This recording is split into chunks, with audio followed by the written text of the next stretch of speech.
नमस्कार मेरे प्यारे भाइयों, मेरे परमात्मा के प्यारे जीव हंसों।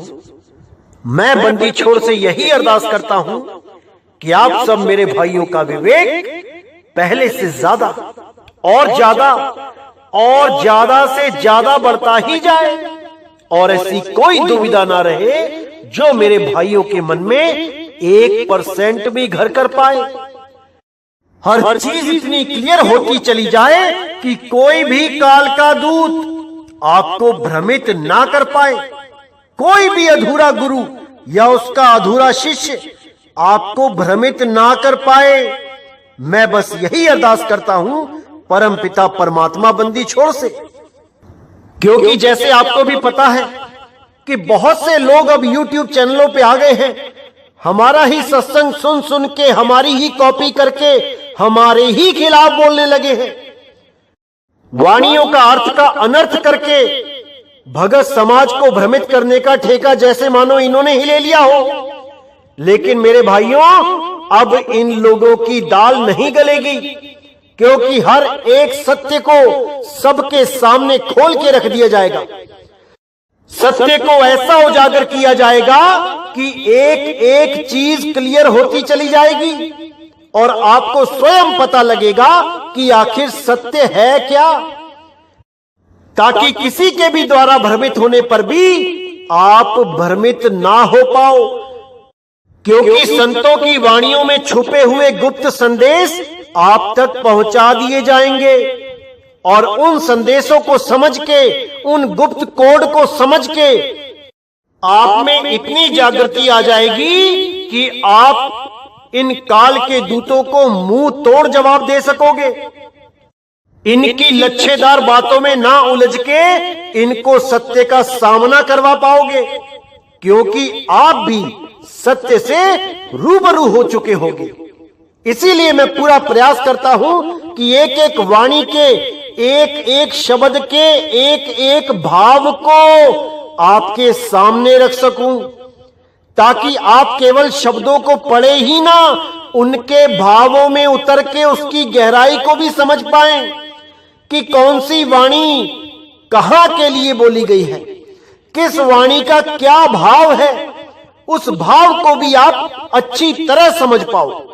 नहीं तो ये काल के दूत आपको ठग के आपका जीवन बर्बाद कर देंगे, आपको लख 84 में धकेल देंगे।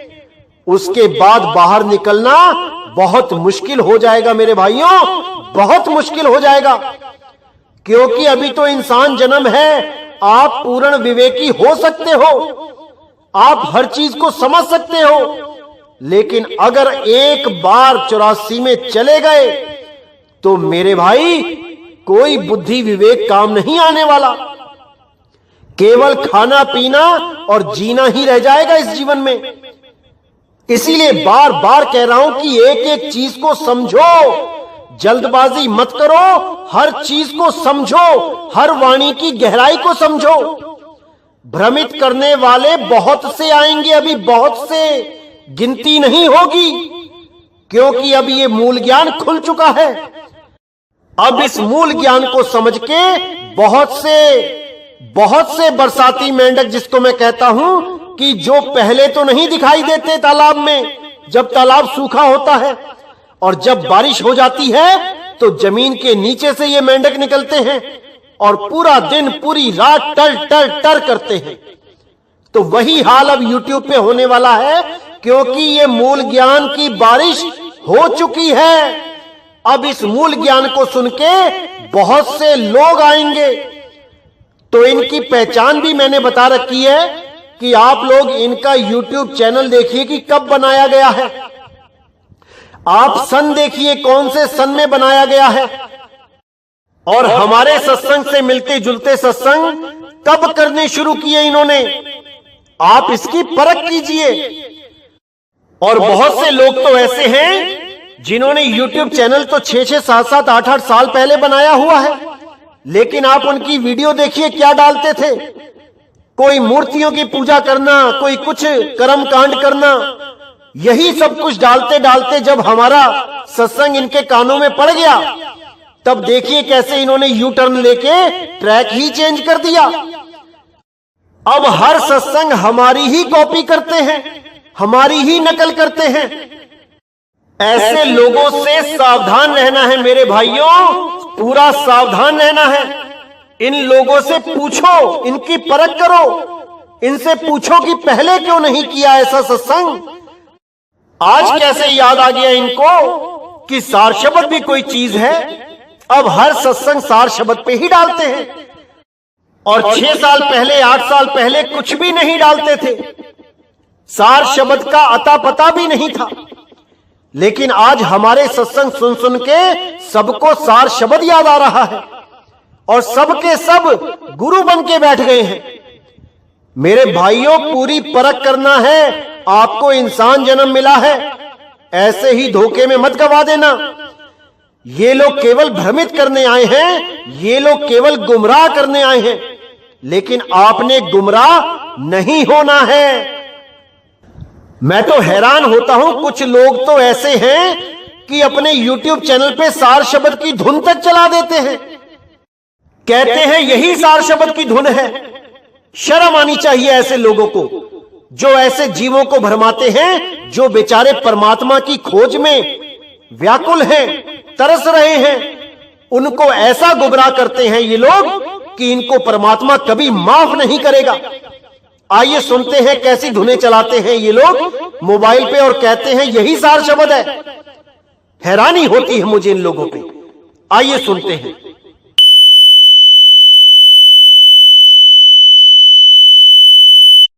ये आवाज सुना के एक YouTube चैनल है, नाम नहीं लूंगा उसका, नासिक में है वो आदमी।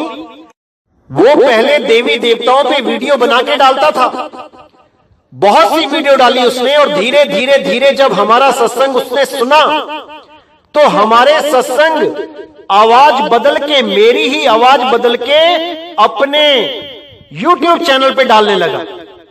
जब कुछ भाइयों ने मुझे बताया कि एक और YouTube चैनल है जो बिल्कुल आपकी तरह ही बात करता है, आप उसको सुनिए।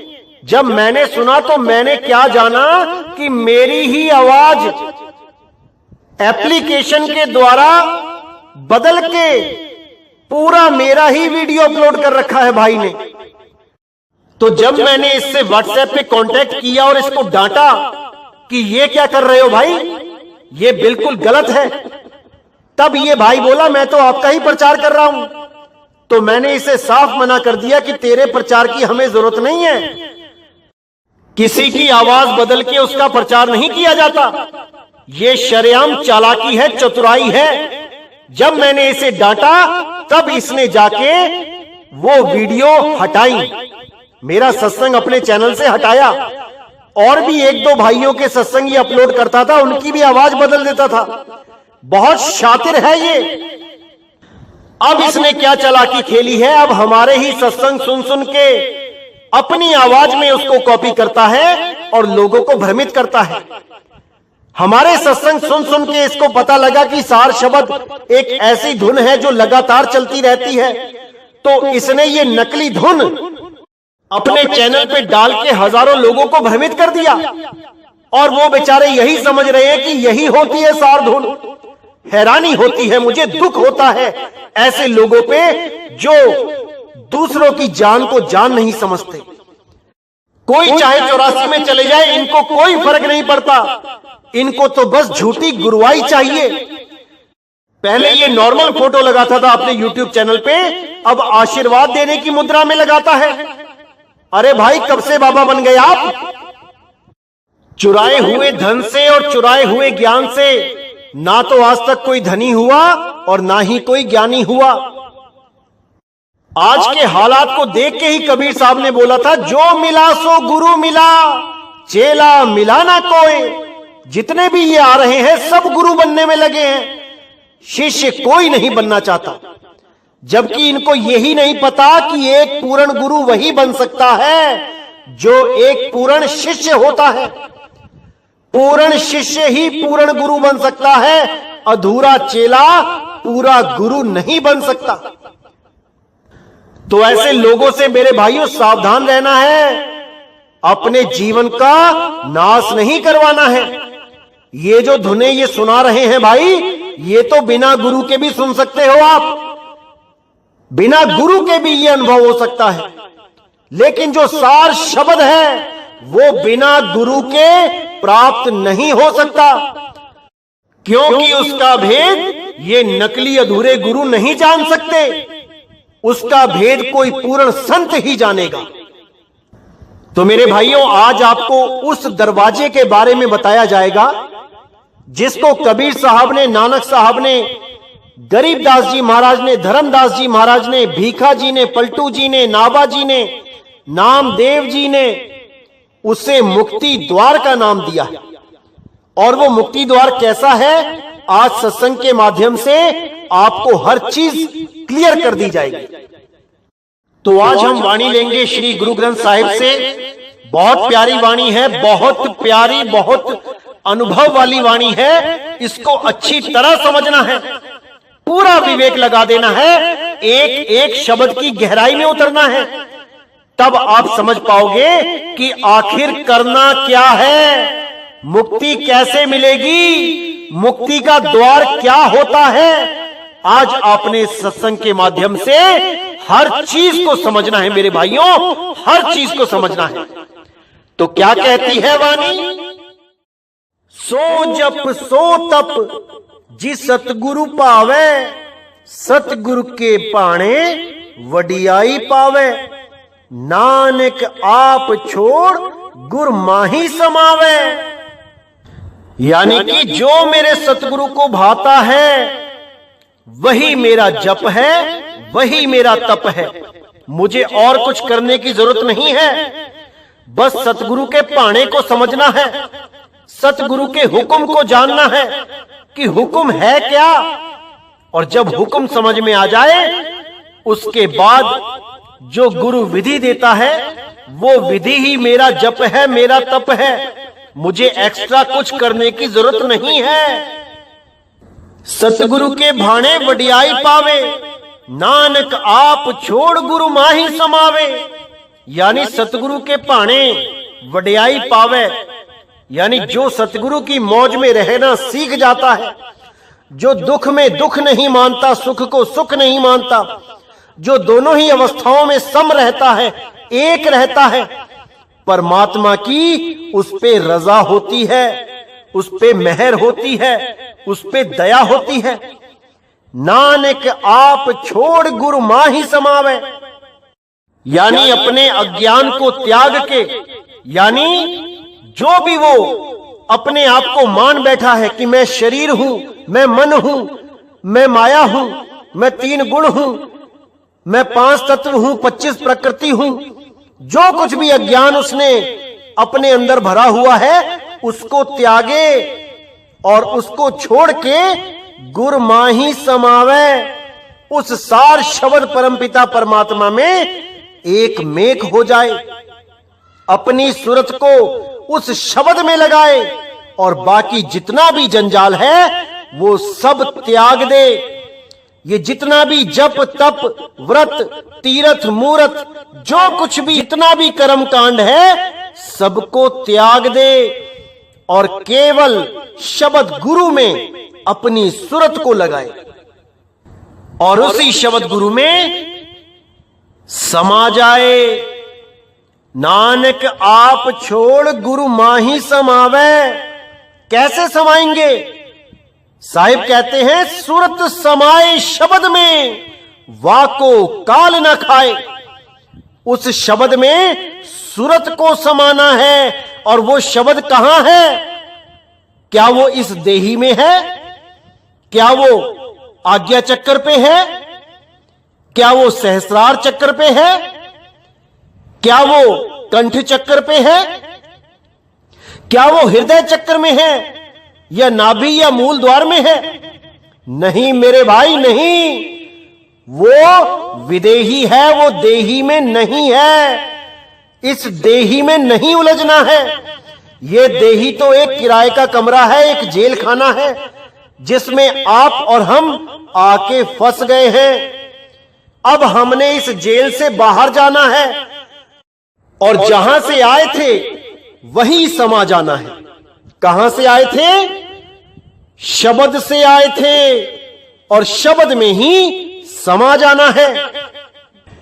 इन 5 तत्वों से परे हम छठी अवस्था में थे। हमारा आत्म स्वरूप ही था वो। उसको त्याग के हम इन 5 तत्व की देही में आ गए और हम जो मुक्त अवस्था में थे अब हम बंधन में आ गए। इसीलिए साहिब ने बोला, जैया जन्म मुक्ता हता तैया हता ना कोई, छठी तुम्हारी है जगह। अरे तू कहां चला बिगोए, तू कहां जा रहा है 5 तत्वों में? तेरा स्थान 6वां स्थान है, आत्म स्वरूप है। अपनी सूरत को 5 तत्वों से हटा के अपने आत्म स्वरूप में लगा ले। अगर इस जंजाल से बचना चाहते हो तो, अगर इस बार बार जन्म और मरण से बचना चाहते हो तो, अगर बार बार इस दुनिया में ही आना चाहते हो कुत्ता बिल्ली हाथी घोड़ा बनके, तो भाई तुम्हारी मर्जी है।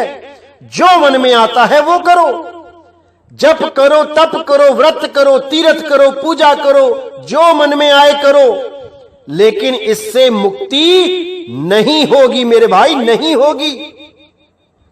इसीलिए साहिब ने बोला, जप तप व्रत ये सब काल का ही जाल है, क्योंकि ये सब इसी सपने में पैदा हुआ है और इसी सपने में नाश हो जाएगा। उसको ढूंढो जो इस सपने में पैदा नहीं हुआ है। ये 52 अक्षर इसी सपने में पैदा हुए हैं, इसी 3 लोक में पैदा हुए हैं और इसी 3 लोक में खत्म हो जाएंगे।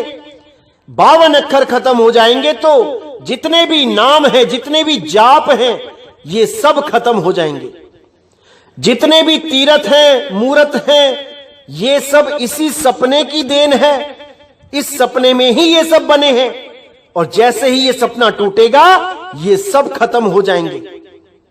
तो उसकी खोज करो जो इस सपने से पार है, जो इस 3 लोक से पार है। अरे कोई है रे परले पार का, जो भेद कहे झनकार का। उस झनकार रूपी शब्द का भेद बताने वाला गुरु अगर आपके जीवन में आ जाता है, तब समझ जाओ कि अब आपकी मुक्ति के लिए कोई रुकावट नहीं है। बस शिष्य समझदार होना चाहिए, विवेकी होना चाहिए, नहीं तो इस पंथ में भी कई आए और कई गए। अविवेकी आदमी यहां पे आ तो सकता है जल्दबाजी में, लेकिन मेरे भाई टिक नहीं सकता, क्योंकि इस पंथ में टिकना शूरवीरों का काम है, कायरों का, बुजदिलों का नहीं है। इसीलिए साहिब ने कहा कि भक्ति करे कोई सूरमा, जात वर्ण कुल खोए।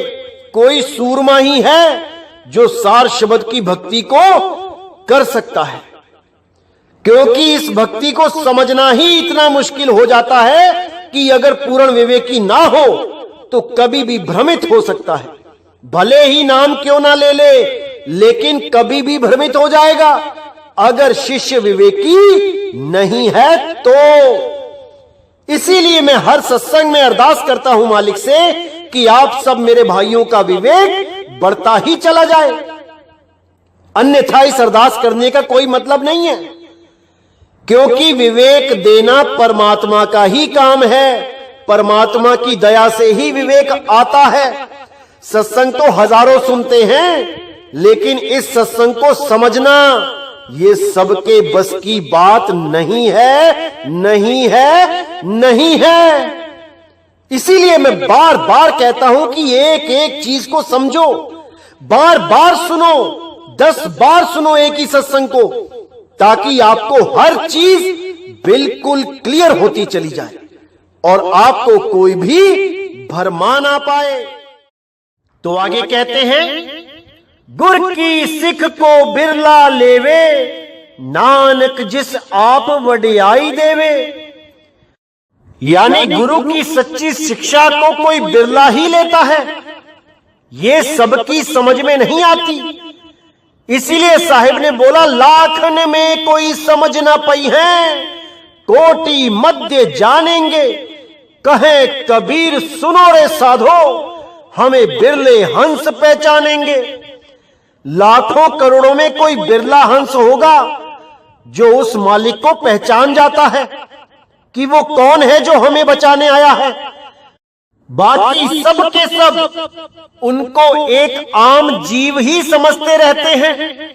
उनको पता ही नहीं चल पाता सारी उम्र कि वो बंदी छोड़ कौन है जिसको हम सतगुरु कहते हैं, जो सब संतों को मिलके उनको अगम का रास्ता देते हैं, जो उनको मुक्ति का मार्ग बताते हैं।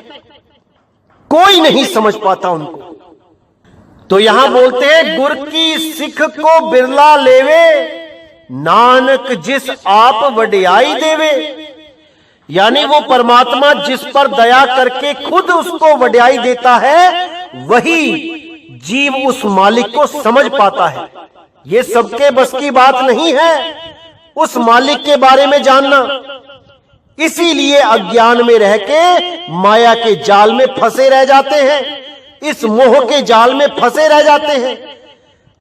इसीलिए साहिब ने बोला, कासे कहूं सब जग अंधा, खेवनहार के गले में फंदा। आज जितने भी ये खेवनहार बन के बैठे हैं, ये जितने भी गुरु बन के बैठे हैं, इन सब के गले में माया ने फंदा लगा रखा है, लेकिन वो किसी को दिखाई नहीं दे रहा। कैसा फंदा है? एक मोटी माया का फंदा और एक झीनी माया का फंदा। मोटी माया में क्या है? ये मां बाप, भाई बहन, बेटा बेटी, जमाई भतीजे भांजे, ये पोते परपोते, जो गुरु अपने रिश्तेदारी में ही गद्दियां चला रहे हैं। दादाजी की गद्दी पिताजी को मिल गई, पिताजी की गद्दी बेटा जी को मिल गई, बेटा जी की गद्दी उनके बेटा जी को मिल जाएगी। जो इन चक्रों में उलझे हैं कि पिताजी की गद्दी माता जी को मिल गई, माता की गद्दी बेटी जी को मिल गई, जो अभी इन चक्रों में उलझे हैं, ये मोटी माया के गुलाम हैं। और झीनी माया क्या है? ये जितना भी अज्ञान भरा हुआ है पंथों में, ये झीनी माया है। इस माया से बचना बहुत मुश्किल है। मोटी माया तो तजी भी जा सकती है, लेकिन ये झीनी माया तजना सबके बस की बात नहीं है। पता भी लग जाए कि हम अज्ञानी हैं, हमारे पास जो ज्ञान है वो पूर्ण नहीं है, लेकिन फिर भी लोभ लाज और अहंकार के चलते वो जीव सही रास्ते को नहीं अपनाता, वो गुरु सत्य को नहीं अपनाता, वो असत्य में रहना ही स्वीकार कर लेता है, क्योंकि उसका साम्राज्य खत्म हो जाएगा अगर वो सत्य को मान लेगा। ये जो बड़े बड़े आश्रम, ये बड़े बड़े डेरे बना रखे हैं, ये सब खत्म हो जाएंगे अगर सत्य को स्वीकार कर लेगा। तो इसीलिए ये अधूरे गुरु सत्य को स्वीकार नहीं करते। ये 84 में जाना मंजूर है इन्हें, और अपने शिष्यों को भी 84 में ले जाने के लिए बैठे हुए हैं, लेकिन सत्य को स्वीकार नहीं करते।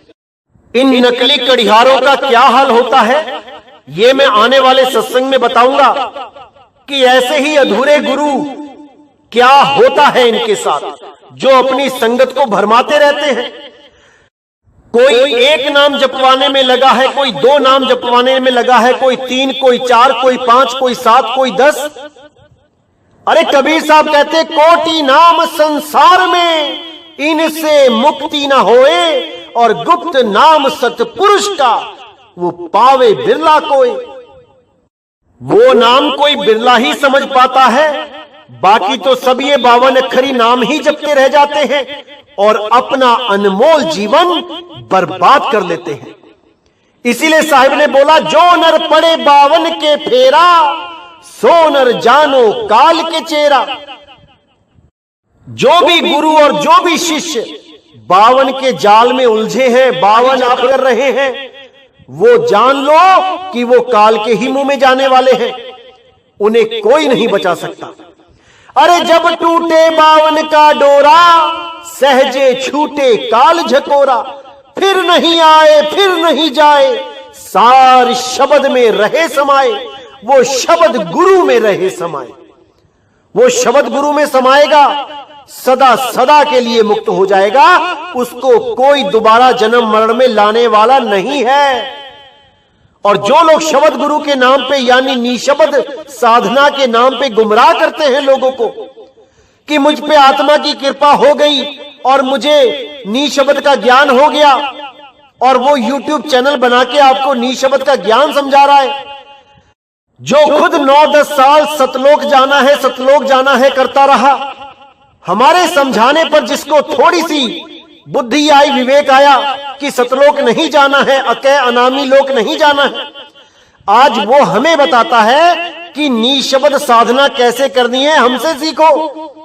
जो 6 महीने तक हमसे ज्ञान समझ के इस लायक हुआ कि सतलोक के चक्कर से बाहर आ जाए, वो हमें बताता है कि तुम्हें नहीं पता निशब्द साधना क्या है।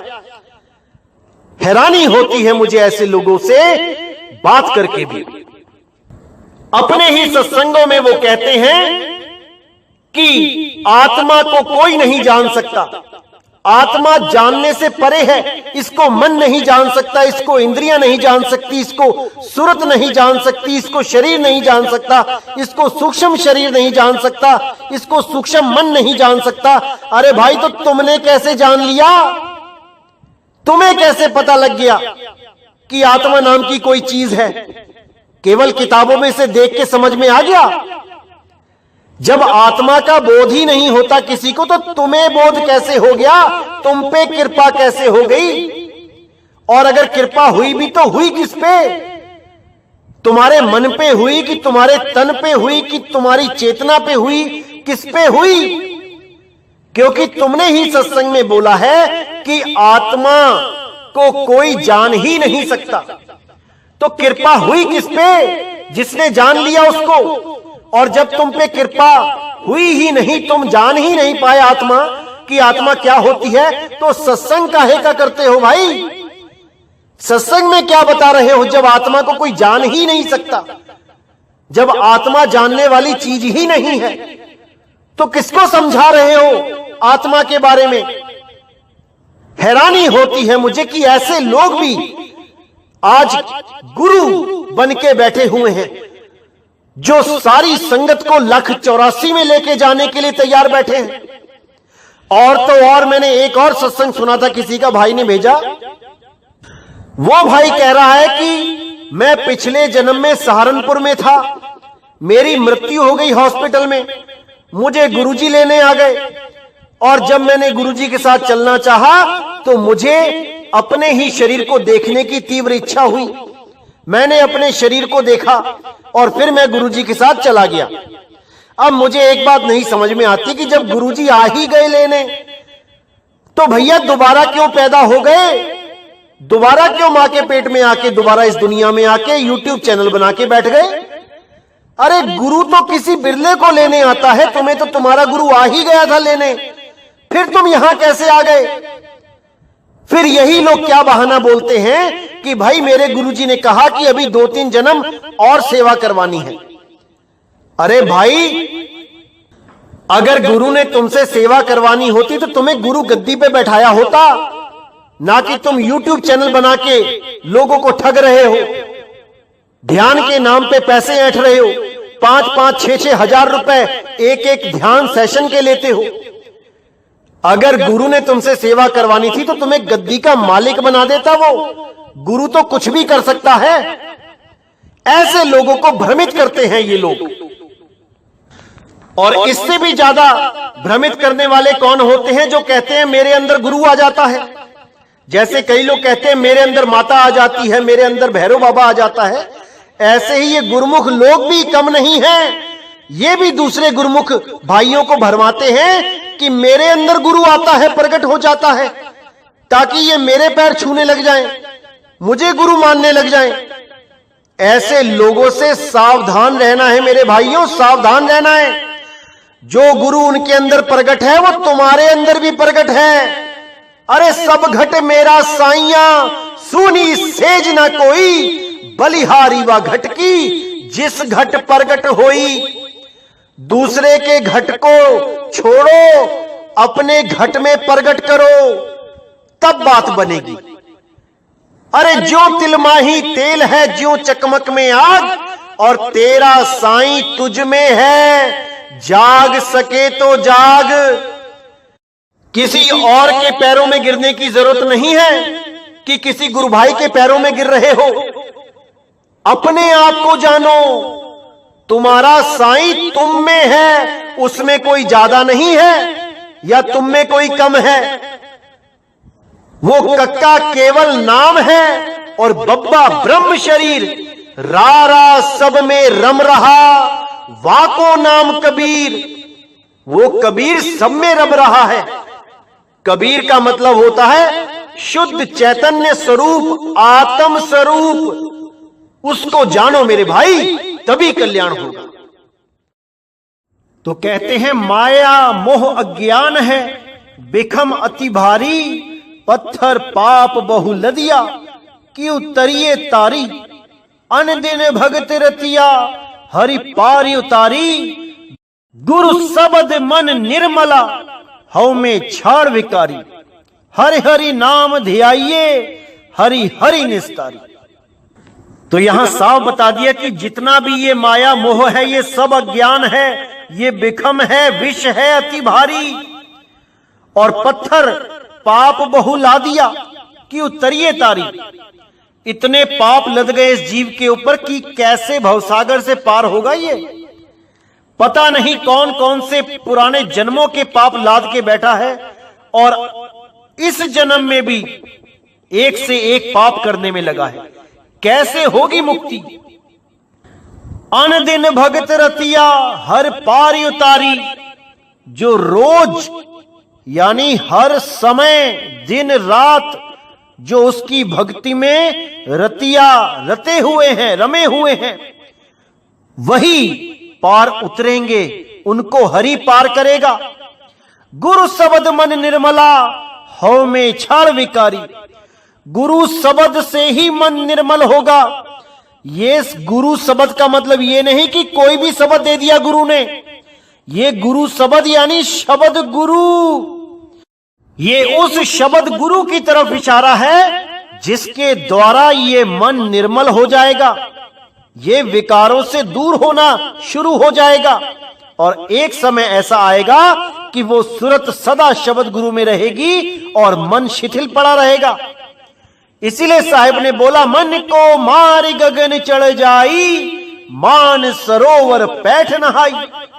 तो कहते हैं हर हर नाम धियाइए, हर हर निस्तारी।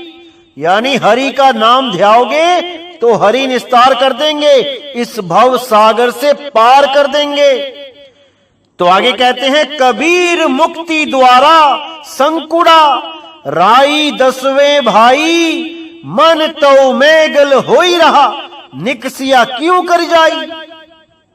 अब यहां पर बहुत गुप्त भेद है मेरे भाइयों, जितना विवेक है यही लगाना है आपने, हर चीज क्लियर हो जाएगी क्या कहना चाहती है साहिब की वाणी। कबीर मुक्ति द्वारा संकुड़ा, राई दसवें भाई, यानी जब हम इस शरीर को त्यागेंगे तब जो हमारा दरवाजा है इस देह को त्यागने का, जहां से हम निकलेंगे, क्योंकि त्यागना तो सबको पड़ेगा। कोई इस गलत फहमी में ना रहे कि अगर मैं शरीर के अंदर ध्यान लगा रहा हूं, चाहे वो कहीं लगा रहा हो, चाहे त्रिकुटी में लगा रहा हो, चाहे नाभि में लगा रहा हो, चाहे श्वासों में लगा रहा है, चाहे हृदय में ध्यान लगा रहा है, या वैसे ही सोच के बैठा है कि मैं एक आत्मा हूं, मैं एक आत्मा हूं। भले कुछ भी करे, इस शरीर को छोड़ना ही पड़ेगा। चाहे कोई ये सोच के बैठा रहे कि मैं तो निशब्द साधना करता हूं, मेरी तो देह खत्म हो जाएगी, तत्व गिर जाएंगे, सूक्ष्म मन गिर जाएगा, स्थूल मन गिर जाएगा, सब कुछ गिर जाएगा। अरे भाई, तब भी शरीर छोड़ना पड़ेगा। कहां जाओगे? या तो 9 द्वारों से निकलोगे, या 10वें द्वार से निकलोगे योगियों की तरह, या फिर एकादश खिड़की में स्थित हो जाओगे, यानी शब्द गुरु में सूरत को रमा लोगे। इसके अलावा और कोई रास्ता नहीं है, कोई रास्ता नहीं है। तो उसी के लिए साहब बोल रहे हैं, कबीर मुक्ति द्वारा संकुड़ा राई दसवें भाई। यानी वो मुक्ति का दरवाजा बहुत सूक्ष्म है। राई का यानी एक राई जो दाना होता है राई का, उसका भी 10वां भाग इतना ज्यादा सूक्ष्म है। उसमें से सूरत को निकलना है, लेकिन सूरत इस मन का, इस तन का, इन 5 तत्वों का, माया का 3 गुणों का, ये सबका साथ कर बैठी है। और इन सबके साथ उस दरवाजे से नहीं निकला जा सकता। पवन का साथ लेके निकलेगी तो दरवाजा तोड़ के निकलेगी, वो अकेली नहीं निकल सकती। अकेली केवल तभी निकलेगी जब शब्द गुरु खींचेगा, और जब शब्द गुरु खींचेगा तो उसको कोई रोक नहीं सकता। इसीलिए बोला गया, तोड़ी ना टूटे छोड़ी ना छूटे, ऐसी मादो खींच तनी मऊ लालन से प्रीत बनी। जब वो लालन खींचेगा तब सारे तत्व यहीं रह जाएंगे। ये वायु तत्व भी यहीं रह जाएगा। प्राणों से भी अलग आपकी एक हस्ती होगी, और वो होगी शुद्ध स्वरूप सुरती। जब वो सुरत शुद्ध रूप में सब तत्वों को त्याग के अपने शब्द गुरु में रमण करेगी, तब ही उसकी मुक्ति होगी। अरे जाप मरे अजपा मरे अनहद हु मर जाए, सुरत शब्द में वाको काल न खाए। वो सुरत को शब्द में लगा लेना है, उसके बाद ये काल ये जन्म मरण में नहीं डाल पाएगा। ये मन और माया की दुनिया को सदा के लिए छोड़ के चले जाओगे, मुक्त हो जाओगे। तो उसी दरवाजे का ज्ञान यहां पे दिया जा रहा है कबीर साहब के द्वारा, कि कैसे होगी मुक्ति, कैसे मिलेगा मुक्ति का द्वार। क्योंकि बहुत से लोग भ्रमित करने में लगे हैं कि मुक्ति का द्वार हृदय है, हृदय चक्र में ध्यान लगाना है, हृदय में ध्यान लगाना है, छाती के नीचे ध्यान लगाना है, पेट से ऊपर ध्यान लगाना है।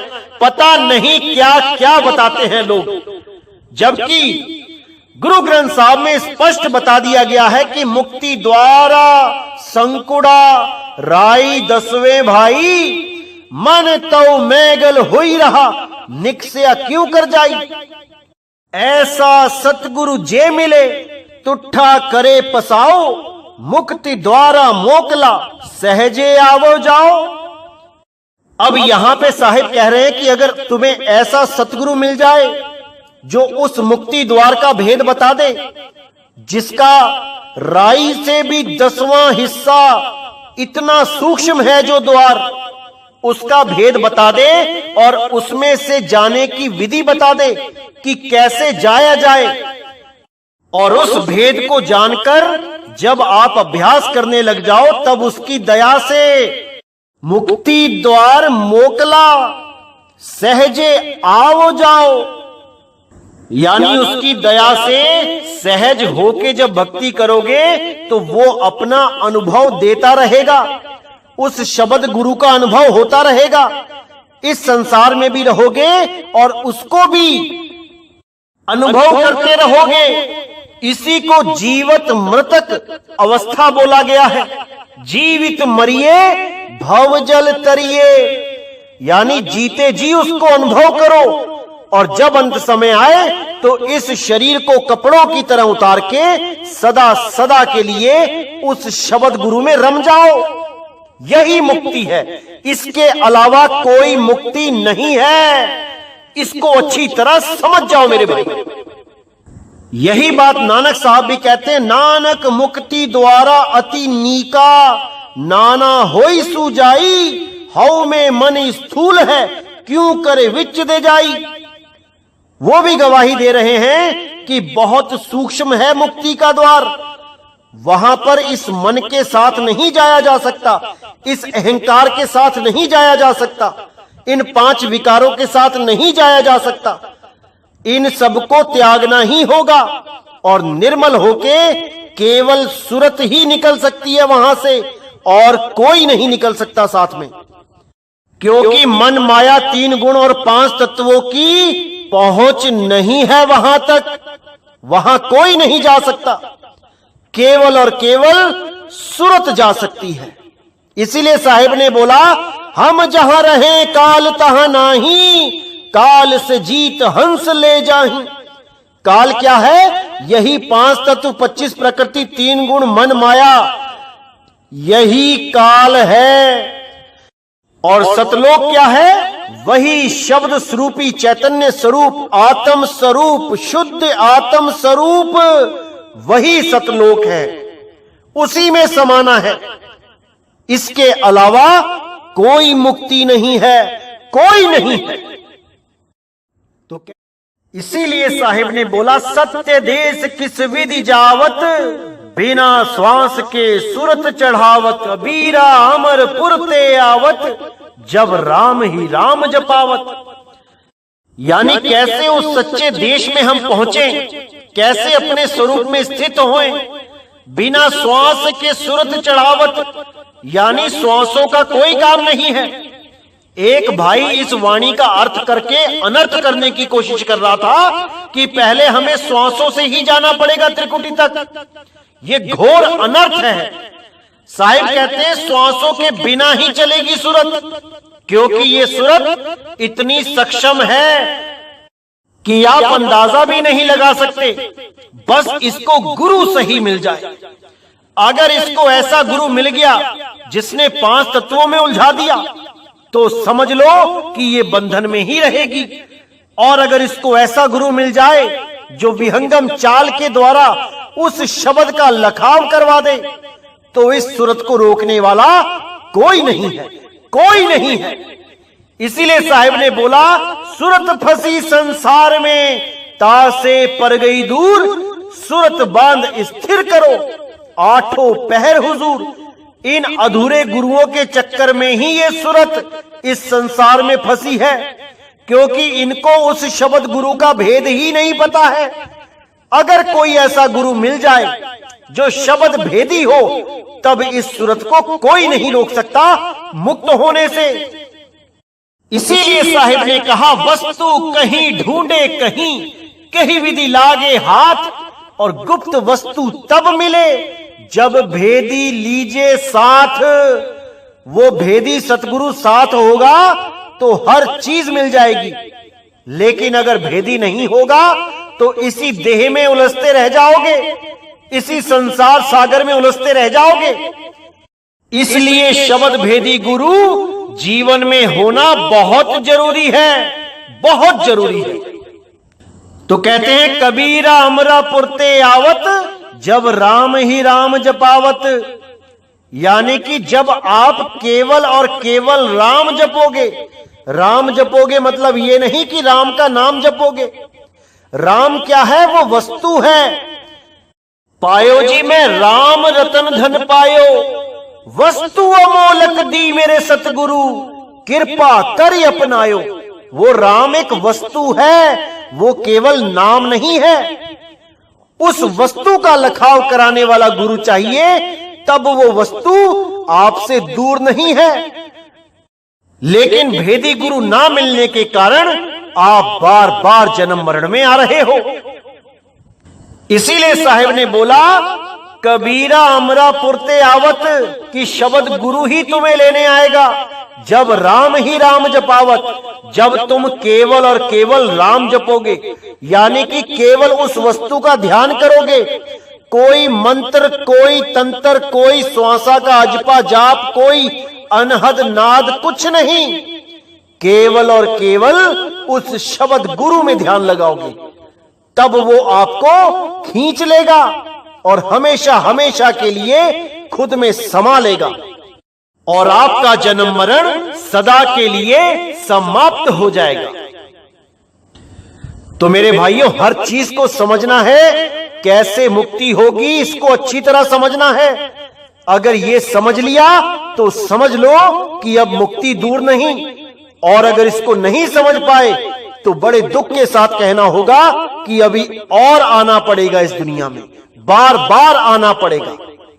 इसलिए मेरे भाइयों, समय है, अभी इस पे विचार कर लो। देर नहीं हुई है। अगर एक बार ये समय निकल गया फिर मेरे भाई हाथ पल्ले कुछ नहीं रह जाएगा, कुछ नहीं रह जाएगा। तो मुझे विदा करें।